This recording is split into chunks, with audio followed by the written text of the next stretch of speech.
अत्यधिक ग्रीष्म प्रवाह को दृष्टि रखी कोरापुट जिले में समस्त विद्यालय को 3 दिन छुट्टी घोषणा करिसेंती जिल्लापाल, जहाँकि एप्रिल 23 तारिख रु 25 तारिख पर्यंत 3 दिन धरी यही छुट्टी लागू हेबो।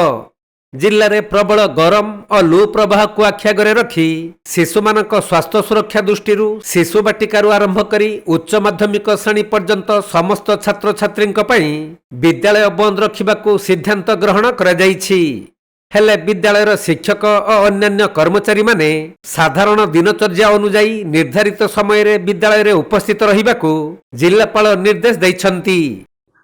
देखो तो आम जिले में कोरापुट जिले में किसी क्षेत्र में बेसी टेम्परेचर टिके असुविधा रोचे जमी बंधुआ नारायणपटना साइड आम कोटपाड़ साइड आसी तो टिके टेम्परेचर खरा बेसी बढ़ी जाए तो मन रखिकी जमी सरकार भी निर्देश अच्छी कि कलेक्टर लेवल रे ता ऊपर उचित माने माने डिपार्टमेंट रो ओपिनियन नहीं कि ता ऊपर हमें पदक्षेप नेबा कथा तो से हिसाब रे हमें एबे 23 तारीख टू 25 तारीख पर्यंत निर्देश देउचे कि स्कूल रे छुट्टी रहबो। हमारे सब स्कूल रे हमें छुट्टी तारे देइचे शिशु वाटिका थारू सब स्कूल रे सेठी छुट्टी देइचे। 25 पर हमें देखिबो एक्सटेंशन करिवार जदि दरकार पड़िबो तो एक्सटेंशन करिबो, अन्यथा एबे वर्षा हो जाइए तो जदि टेम्परेचर और जदि कमी जीवो तो स्कूल आरंभ।